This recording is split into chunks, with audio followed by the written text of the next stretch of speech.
Nintendo fans rejoice! One of 2017's biggest third-party titles is finally coming to the Switch. That's right folks, Capcom are finally bringing Resident Evil 7 to the Switch. Kind of.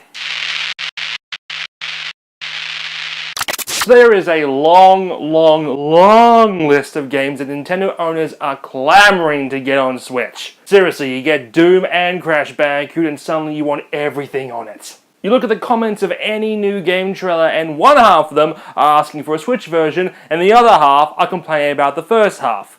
They're doing it with Rage 2, and they're doing it with Killer 7, which, oh my god, I want to play you so badly in HD.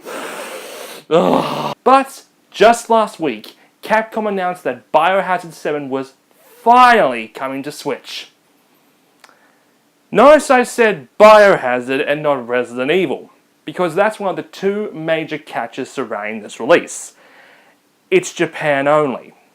Why would Capcom do such a thing? Well, that's the second catch.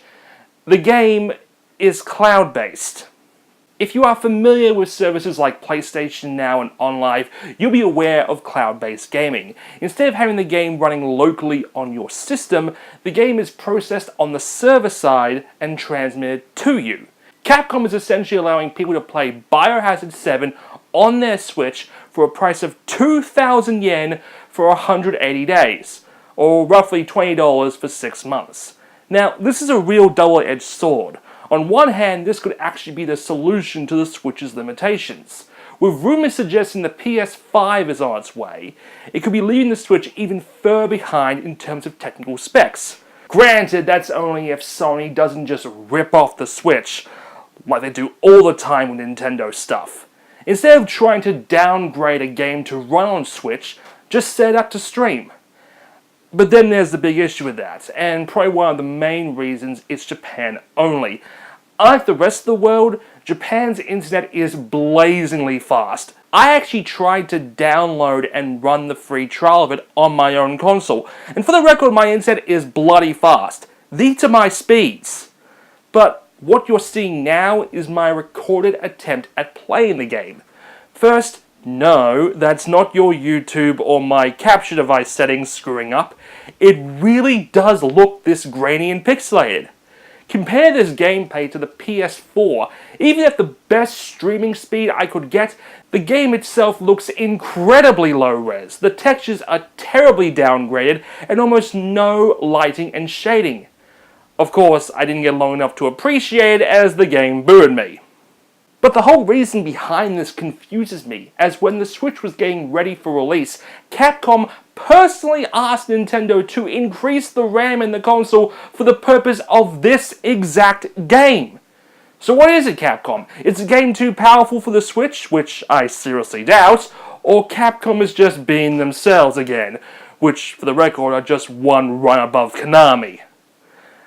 But there may be an actual reason why Capcom have released it as a cloud-only version in Japan. While RE7 was certainly a major success for Capcom, selling over 5 million copies, Japanese audiences just didn't gravitate to it. So why would Capcom feel a need to manufacture physical copies for a market that wasn't interested the first time? Does this mean the rest of the world will see a physical release announced soon?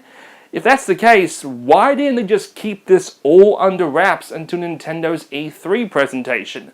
An announcement like this would have been huge for them. But if it looks as low as it does on the streaming service, I wouldn't want it anyway.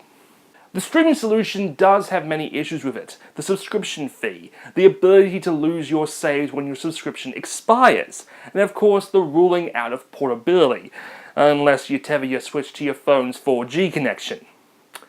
Yeah, that won't hurt your data plan at all. But with word already spreading of new consoles arriving, I don't know what else Nintendo can do to keep the momentum going, especially with third-party releases. The only other option would be to release a new, upgraded, new Switch. And considering they can't even get save transfers right, I'm deeply concerned what the future of this console is going to be. Hopefully, after E3, some of these answers will be known. But until then, we're just all left in the dark. like RE7 should look like.